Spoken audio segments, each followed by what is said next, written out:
செம்பவளவாய் நீட்டி அங்கே சேர்ந்த ஒரு கொடி நாட்டி அங்கே கும்பாபிஷம் என்று சொல்லி எங்கள் மக்களை தந்தான் அழைச்சி அங்கே கோலங்கொண்ட வீதியிலே எங்கள் செல்லாண்டி கோயாளிலே அங்கே கும்பாபிஷம் நடக்குதப்பா அங்கே எல்லா சனம் வாருங்கன்னு என்ற பாட்டு படிக்கிறேன்னு பார்க்குறீங்களா? நம்ம கோலங்கொண்டையிலைங்க வருகிற 15/9/2024 நம்ம செல்லாண்டியம்மன் கோயிலுக்கு கும்பாபிஷேகம்ங்க. நமக்கு மாமச்சனங்கோட்டமான கண்ணங்கோட்டத்துக்கு பாத்திப்பட்ட கோயில் காத்தால் 8 மணிலேருந்து 10 மணி வரைக்கும் கும்பாபிஷேகம் நடக்குதுங்க.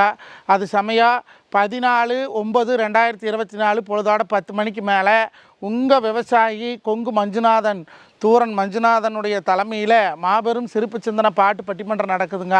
எல்லாம் கூட்டம் குறையாமல் கொண்டப்பு படாமல் முள்ளு முறியாமல் முறங்கு படாமல் ஆணு பொண்ணு பேத்து புதிர் எல்லாம் வந்து கலந்துக்குங்க. கோவர தரிசனம் கோடி புண்ணியம்பாங்க. 12 வருஷத்துக்கு நீங்கள் கோயிலுக்கு போய் நந்தாதேவம் போட்டு மகராசி மனசார வேண்டுன்னு என்ன புண்ணியம் கிடைக்குமோ அந்த கும்பாபிஷேகத்தன்னைக்கு வந்து அந்த சாமி கும்பிட்ற புண்ணியம் கிடைக்குன்னு சொல்லுவாங்களுங்க பெரியவியெல்லாம். எல்லோரும் வாங்க சந்தோஷமாக போங்க. நன்றி வணக்கம். இல்லை நம்ம மாப்பிள்ளை கௌசிகா ஃபோட்டோகிராஃபிஸை எல்லாம் ஃபாலோ பண்ணுங்கள். நன்றி வணக்கம்.